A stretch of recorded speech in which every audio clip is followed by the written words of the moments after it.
2 दफ़ा, जी हाँ, इलेक्शन लड़ चुके हैं और कामयाब हो चुके हैं।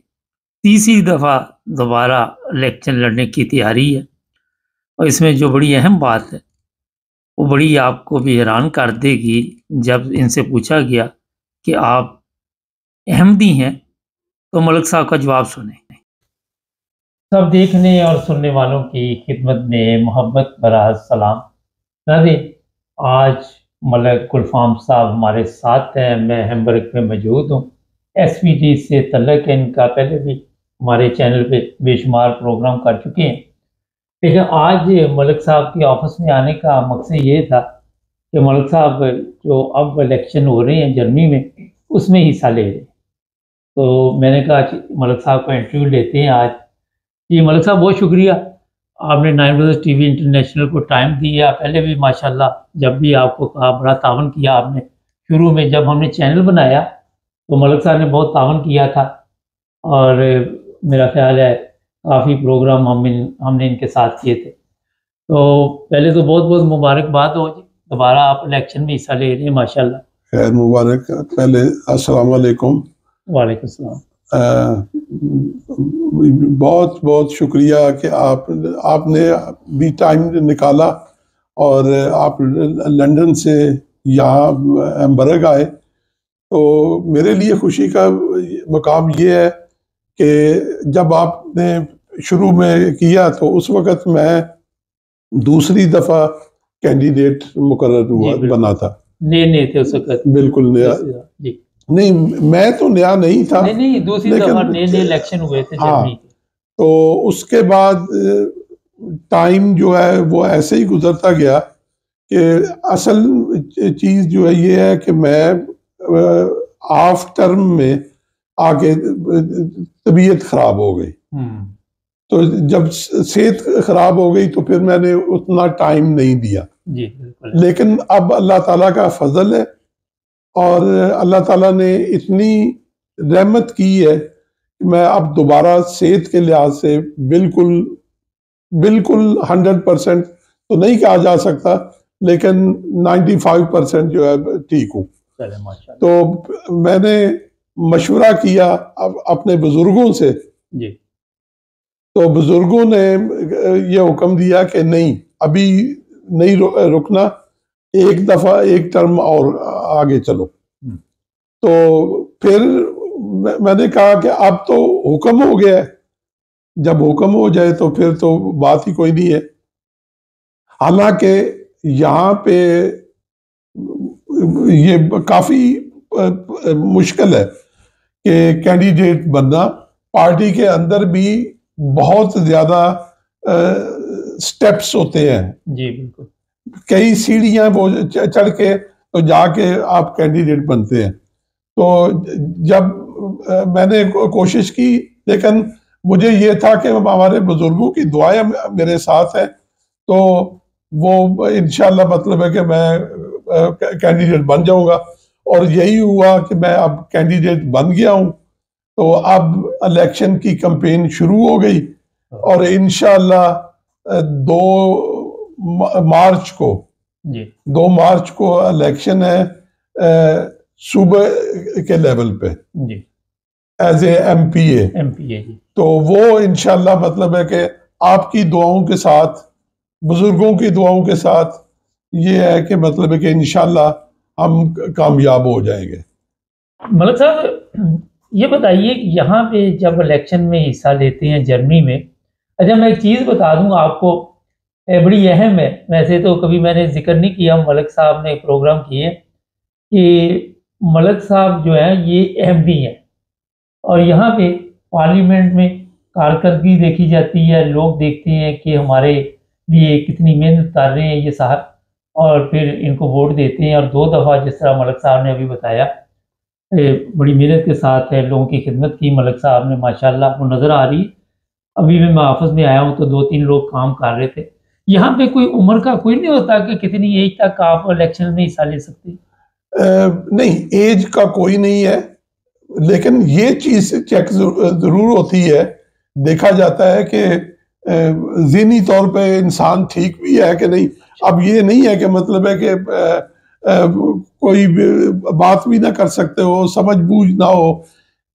मेरी हकीकत में मेरा तजर्बा जो है वो ये है कि मैंने 7 साल 3 इलेक्शन एज ए काउंसलर जी लड़े हैं, बिल्कुल। और 7 साल मैं उसमें रहा हूँ। फिर उसके बाद मैंने एमपीए का इलेक्शन 2 दफा लड़ा है। 2 टर्म से मुराद 10 साल। 10 साल ये, और 7 साल पहले 17 साल मुझे सियासत में हो गए हैं। और अब नेक्स्ट टर्म के लिए मैंने किया है। हालांकि नॉर्मल ये है कि अगर कोई ये नहीं है कि मतलब है कि रोक सकता, लेकिन आप साथ चलते जाते हैं। बिल्कुल।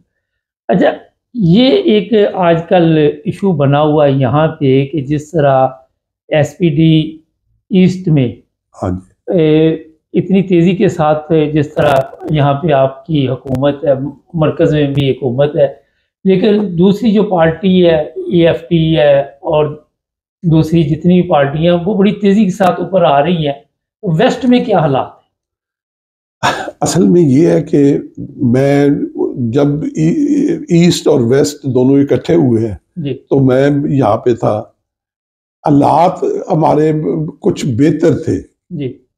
एसपीडी के हालात शुरू में कुछ कदरे बेहतर थे, लेकिन मेजॉरिटी उस वक्त भी हमारी एसपीडी की नहीं थी। सीडीयू की पोजीशन जो है वो स्ट्रांग थी। एसपीडी हमेशा ईस्ट ब्लॉक में हल्की पार्टी थी, लेकिन जो हालात अब हुए एएफटी के आने से वो ज्यादा कॉम्प्लिकेटेड होते जा रहे हैं। अब हमें कोशिश ये है कि खिदमत करें। असल चीज जो है कि जिसने भी खिदमत की है, जिस पार्टी ने भी खिदमत की है, उसने उसका फल जो है वो उसको उसका मिला है जी। अब जो हालात इस वक्त हैं, अब देखिए ना कि 2 इलेक्शन हुए हैं जिसमें एसपीडी को बस पार्लियामेंट में शामिल हो गई है, लेकिन तीसरी अपना बर्लिन के साथ वाला सूबा जो है जी। उसका इलेक्शन हुआ है, तो उसमें फिर मेजॉरिटी सबसे ज्यादा सीटें जो है वो एसपीडी के पास है। लेकिन ये खुशी वाली बात नहीं है। इस वक्त जो है एएफडी कंजर्वेटिव पार्टी जो है, जो वो उसका बोल जो है वो ज्यादा बोला जा रहा है। अच्छा, ये भी एक चीज सामने आ रही है, वो बड़े तेज है सोशल मीडिया पे, बड़े एक्टिव हैं। मैं यहाँ पे भी गया हूँ और उनके साथ बातचीत भी हुई है। गैर मुल्कियों के खिलाफ उन्होंने जो आवाज उठाई हुई है, ईस्ट वाले जो है, ये भी वजह कि उनके हक में वोट दे रहे हैं। ईस्ट वाले जो है उन बेचारों का तल्लक वास्ता ही बाहर के लोगों के साथ नहीं पड़ा। जब ये ईस्ट जर्मनी था तो उस वक्त इनका तल्लक कुछ कदर बिल्कुल ना होने के बराबर फादर्स के साथ था, लेकिन उनको एक ऐसी सबक पढ़ा दिया गया है, या मतलब है कि इस तरीके से समझाया जा रहा है कि जो कसूरवार है आप लोगों की जो बेहतर पोजीशन नहीं हो रही। हालांकि कंस्ट्रक्शन के लिहाज से जर्मनी ने बहुत वहां पे इन्वेस्ट किया, और अब जो फॉरेन कंपनियां आ रही हैं वो उधर इतनी इन्वेस्टमेंट लेके आ रहे हैं जिसका खतरा ये है कि वो कह रहे हैं कि अगर ये इसी तरीके से चलता रहा तो हम यहाँ पे इन्वेस्ट नहीं करेंगे। लेकिन ये उनको इस बात की समझ नहीं आ रही कि इससे हमारा नुकसान होगा, और ये हालात कुछ इस तरीके से चल रहे हैं। मतलब गैर मुल्की बेशुमार है। यहाँ बाजार में भी मैं भी आया हूँ, यहाँ भी ज़्यादा मुझे गैर मुल्की नज़र आ रहे हैं। मैं एक बात कर रहा हूँ, जी तो ये जो इस वक़्त आवाज़ उठी हुई कि गैर मुल्कियों के बगैर जर्मनी का सिस्टम चल सकता है, आपके ख़्याल में मुश्किल काम है ये तो बड़ा? नहीं नहीं, गैर मुल्कियों के अलावा जो है कोई भी काम जो है इनका मुकम्मल नहीं होना। यहाँ पे जो पैदाइश की रेशो है वो काफी देर से बहुत गिरी हुई है। लोग इतने बच्चे या इतने यंग तबका नहीं आता जितना, बगैर बाहर के लोगों के इनका गुजारा नहीं हो रहा। लेकिन अब ये एक और चीज हवा चली है कि जिस तरीके से रशिया और यूक्रेन की जंग जो हो रही है उसमें उसकी वजह से जो लोग हैं वो हमारे पास आ जाएंगे और उनको जब हम दे देंगे और इससे गुजारा हो जाएगा। ये कभी भी इस तरीके से गुजारा नहीं होगा और ना वो लोग रहने वाले हैं। उनकी पोजीशन भी जो है, उनकी पैदाइश रेशो जो है वो बेहतर है, लेकिन इतनी नहीं है कि वो अपने लोग इधर तकसीम करेंगे। इस वक्त जंग हो रही है, वो लोग इधर आ रहे हैं, लेकिन फॉरनर जो यहाँ पे आए हैं, असल मसला ये नहीं है कि फॉरनर आ गए। फॉरनर्स की हमें जरूरत थी और हमें चाहिए थे, लेकिन मसला ये बना है कि बगैर किसी तरीके के एकदम मतलब है कि लाखों लोग जो है वो एंटर हो गए, उनको संभालना मुश्किल हो गया। और आगे संभल के जो मसला लोगों ने बना ली है वो ये है कि एक चीज थी कि बाहर के लोग जो यहाँ पे आए अपने लिए के मतलब है कुछ कमाएंगे, फैमिलीज को भेजेंगे, हालात हमारे भी बेहतर हो जाएंगे। लेकिन एक सबसे ज्यादा नुकसानदेह चीज जो है वो ये है कि क्राइम जो है, क्राइम जो है वो क्राइम क्या है कि अब चाकू पकड़ा और चाकू से हमला कर दिया। ये 100 में से एक भी नहीं है, 200 में एक है जो ऐसा जुर्म करता है। लेकिन उसकी एडवर्टाइजमेंट जो होती है वो इतनी ज्यादा होती है कि वो कहते हैं, और लेकिन जो किया जो हुआ वो तो है, जुर्म किसी ना किसी जगह पे होता है। लेकिन आप कुछ कमाने के लिए आए हो और कर तुम क्या रहे हो, ये मतलब है कि बजाय इसके कि इस कौम का शुक्रिया अदा करने के उनको चाकू छुरी दिखा रहे हो, और ये चीज जो है वो गलत हो गई। ये बड़ी ज़बरदस्त बात आपने की मलिक साहब। जिन ममालिक से हम आए हुए हैं वहाँ, या जिन ममालिक से अफ़गानिस्तान के लोग हैं या सीरियन है, जो भी यहाँ पे जराइम में इस तरह के काम कर रहे हैं, वो पूरे जर्मनी के लिए इस वक्त परेशानी बनी हुई है। चाहे एक बंदा भी है, पिछले दिनों मानहाइम में पुलिस वाले को जिस तरह पूरे यूरोप में ये बिल्कुल ऐसे। लेकिन क्या वजह है कि आप यहाँ पे आए, आपने मेहनत की, मैं यहाँ पे आया मेहनत की, तो क्यों ये लोग तालीम की वजह आप समझते हैं कि वहाँ पे तालीम नहीं है, या क्या वजह है? ये तालीम की वजह भी नहीं है। अब जो लोग आ रहे हैं सीरिया से, वो अच्छे पढ़े लिखे बच्चे हैं, लेकिन बेवकूफी एक है कि किसी ना किसी वजह से वो क्राइम की तरफ जाते हैं और डर खौफ पैदा करने के लिए वो है छुरी चाकू का इस्तेमाल कर। इतना चाकू छुरी का तरीकाकार हमने अपने ममालिक में भी नहीं सुना। अपने ममालिक से मतलब है कि पाकिस्तान या इतना चाकू का इस्तेमाल नहीं होता जितना यहाँ पे डर खौफ पैदा कर दिया गया।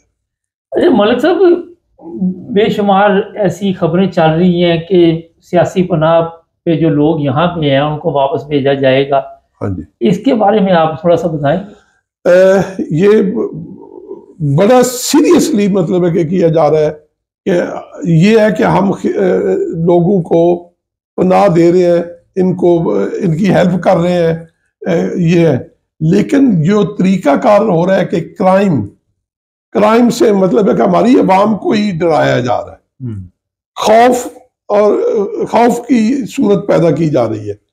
इसके लिए ये है कि किसी भी जगह पे ये नहीं होना चाहिए कि खौफ की फजा जो है वो होनी चाहिए, और उसके लिए कि जो जुर्म करता है उसको वापस भेजो, जो भी उसका मुल्क है या जिस मुल्क में भी है, जहां से वो पहली दफा एंटर हुआ है उस मुल्क में उसको भेजो और जाके संभाले। अच्छा, ये भी एक बड़ी अहम बात है। मैंने भी वैसे कई प्रोग्रामों में बताया कि इन ममालिक में तमाम सहूलतें हैं, ज़बरदस्त मेडिकल सिस्टम है, ज़बरदस्त खुराक है, जो हमारे मुल्कों में शायद गरीब को तो नसीब नहीं होती। और यहाँ आके इनका, जिस तरह मलिक साहब ने अभी फरमाया कि शुक्रिया अदा करना चाहिए, बजाय इनके लिए हम मुसीबत बन जाए, तो बड़ी एक अहम बात है। अच्छा मलिक साहब, यहाँ पे आप पार्लियामेंट में जाते हैं, क्योंकि जिन ममालिक से हम में आए हुए हैं वहाँ पे मज़हब का बड़ा देखा जाता है। हाँ जी। क्योंकि वहाँ पे कोई देखती है जनाब ये इस फिरके से तल्लुक़ रखता है, ये क्रिश्चियन है, ये अहमदी है, ये हिंदू है। यहाँ भी ये चीज़ें हैं या ये चीज़ें देखते हैं कि आप में ये क्वालिटी है कि आप सिस्टम को चला सकें? बिल्कुल ये है कि देखा ये जाता है कि हम अमन कैसे पैदा कर सकते हैं। हर चीज जो है, कोई मजहब का रोल जो है वो इस रंग में नहीं है कि पासपोर्ट जो है उसके अंदर मजहब का खाना होना चाहिए। अगर ये सिलसिला शुरू कर ले तो यहाँ भी हालात जो है वो खराब, बद से बदतर होते जाएंगे। यहाँ पे जो है कि हमें किसी ने कभी ये नहीं पूछा, ये अगर बड़ी बड़ी तकलीफ के साथ बात कर रहे ना तो ये कह सकते हैं कि आपके बाल बहुत डार्क होते जा रहे हैं या हल्के होते जा रहे हैं, तरीके से मैसेज। लेकिन ये नहीं कि मतलब है कि आप खास तौर पे इस वजह से जो है वो कोई तकलीफ वाली बात हो। अच्छा, ये बड़ी एक अहम बात है कि यहाँ पे देखते हैं आप यहाँ ऑफिस में अपना टाइम देते हैं, मैंने भी अभी देखा, तो जब कोई आपको कुछ भी आपकी खिदमत लेना चाहता है तो आप भी नहीं पूछते कि आप कहाँ से आए, किस मजहब से हैं, कोई तल्लुक़ किस बात? नहीं, कभी बात ही नहीं। बल्कि यहाँ पे एक सबसे बड़ा ये सवाल मेरे पे, जब मैं कैंडिडेट बना हूं तो उस वक्त सवाल किया कि अगर मुझे खास तौर पे जो प्योर जर्मन है औरतें, उन्होंने सवाल किया कि अगर आपके पास एक औरत आ जाए जिसका तल्लुक़ औरत का औरत के साथ होता है या मर्द का मर्द के साथ होता है, वो आ जाए तो आप एज ए मुस्लिम क्या करेंगे? मैंने कहा मैं तो खिदमत के लिए बैठा हूं, मैं हर इंसान को इंसान की सूरत में। जबरदस्त। ये उनका जाती मसला है, ये उनका जाती मसला है, जाती जिंदगी है, वो जो मर्जी है करें। लेकिन अगर हमारे से वो एज ए इंसान हमारे पास आते हैं और आगे मदद के लिए कहते हैं तो हम उनकी मदद करते हैं। मतलब एक सवाल है, जिस तरह आपका तल्लुक़ अहमदिया जमात से है, पाकिस्तान में होता तो आप तो कभी भी पार्लियामेंट में नहीं पहुंच सकते थे। ये तो बस क्या कहते हैं कि बदकिस्मती है कि अगर हमने वहां भी खिदमत ही करनी थी, तो यहाँ भी हमने खिदमत की, तो पहुंचने नहीं देते ना वहां।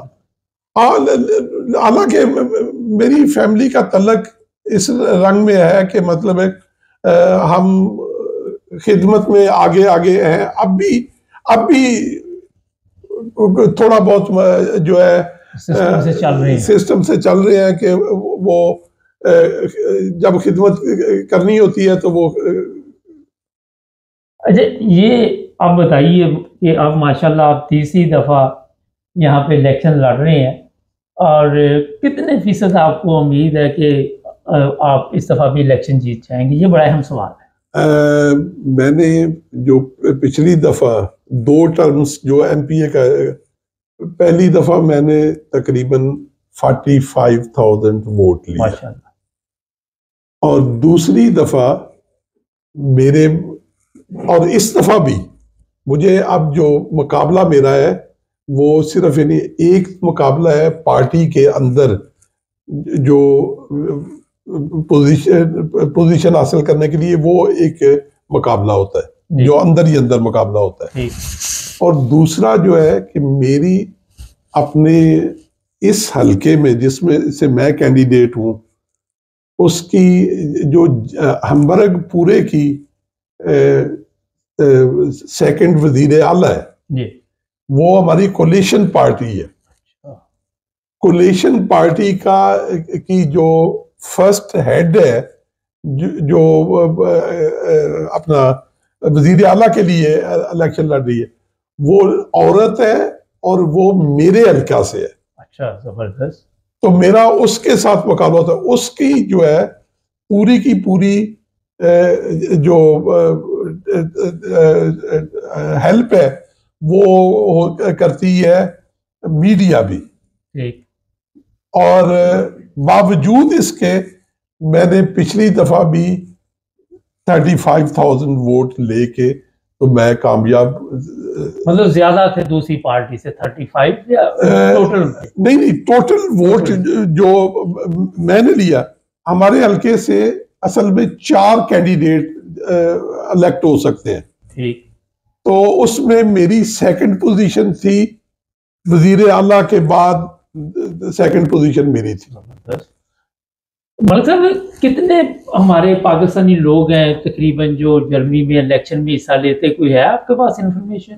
मेरे पास एक मेरे अपने पैदाइशी जो गांव है वहां से मेरा एक दूर का रिलेटिव भी है, वो उसका बेटा है, उसने इलेक्शन पिछली दफा लड़ा, वो कामयाब हो गया।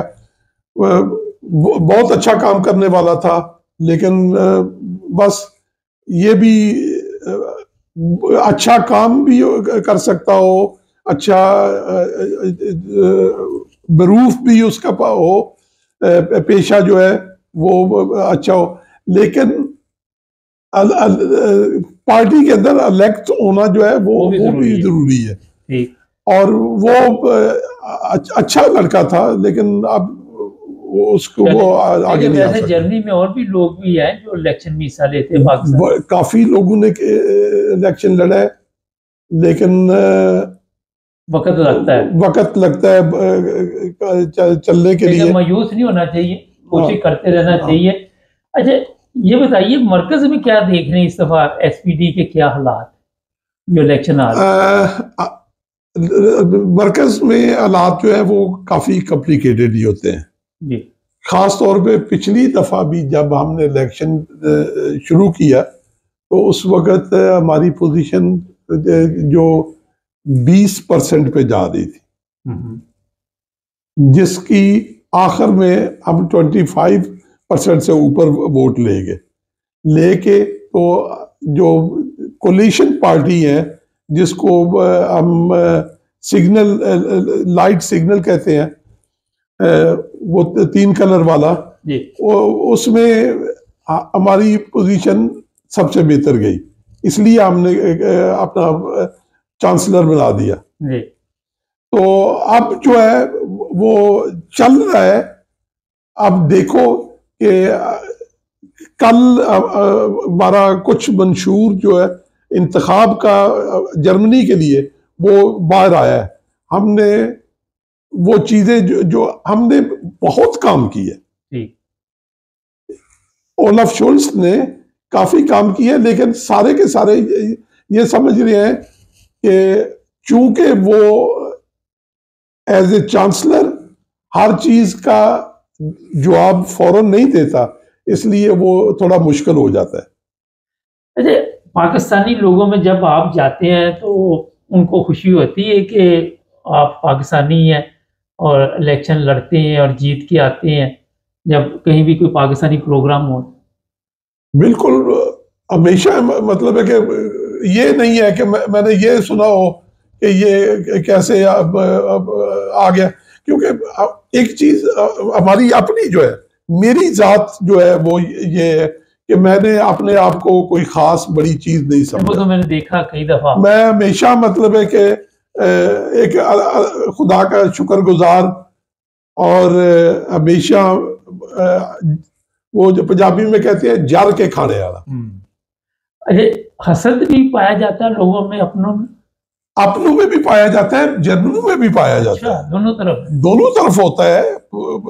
जर्मन जो है, मेरा अब वोटर जो है, जो 35,000 या 45,000 वोट जो मुझे मिला, उसमें से ज्यादातर जो है वो प्योर नेशनल जर्मन है।